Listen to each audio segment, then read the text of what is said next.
Hey guys and gals, I want to talk to you a little bit about cover and intercropping of flowers and other herbs and species. And you can see this area here was actually very heavily planted with broccoli, which has now been cut out, and I haven't kept up with success in planting. So we have very little going on the back of this row. Now this row actually gets quite a bit of shade eventually in the day, because that's west in this whole building and tree complex. I did this on purpose, but even with that, look at this pepper. You see that? That's sun scald. And it's not that the plants are unhealthy. If you look at these pepper plants right here, they're all very healthy. They got some zinnia growing in with them and a little bit of marigold. But I wanted to show you something. And when you start talking about interplanting and using plants like marigolds, which are growing right here, but just not as many as what I'm about to show you, people think it's all about, you know, the smells and pests and what have you. We got some other flowers growing in amongst here, fennel, etc. But it's not. It's not only that. When we put something in place, it has multiple effects. We call this function stacking in permaculture.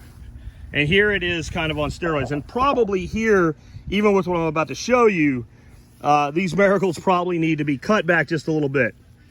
But what we have is about the same amount of peppers planted here.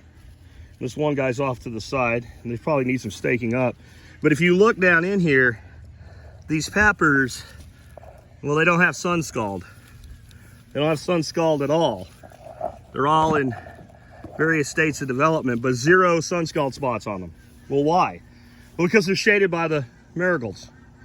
But the other thing is, you'll see that I have a pretty bad issue with Bermuda grass, which is all along the bottom here, infiltrating my beds. But if you look up under there, you don't see any weeds, not any Bermuda grass. Why?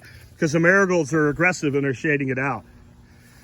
Same thing over here. Here, instead of sweet peppers, we got jalapenos. They're a little less susceptible to sun scald, mainly because they're on the tree for less, or the bush for less a period of time. But you can see right here where I don't have them, look at all the grass growing in.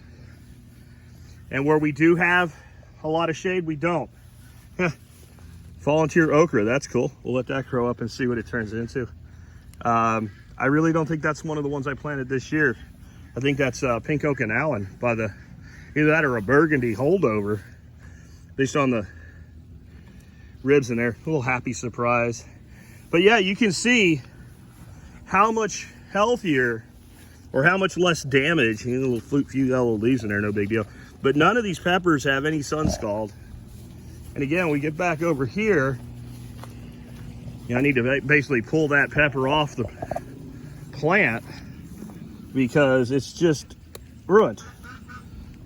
It's chicken fodder at this point, right? I mean, and that's what that is. That's not blossom end rot. It's not a nutrient deficiency.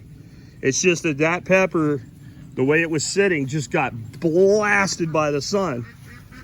And here, guys, you can have it. Anyway, I got to fill up the duck pools. I just thought maybe I would make a quick little video for you this morning.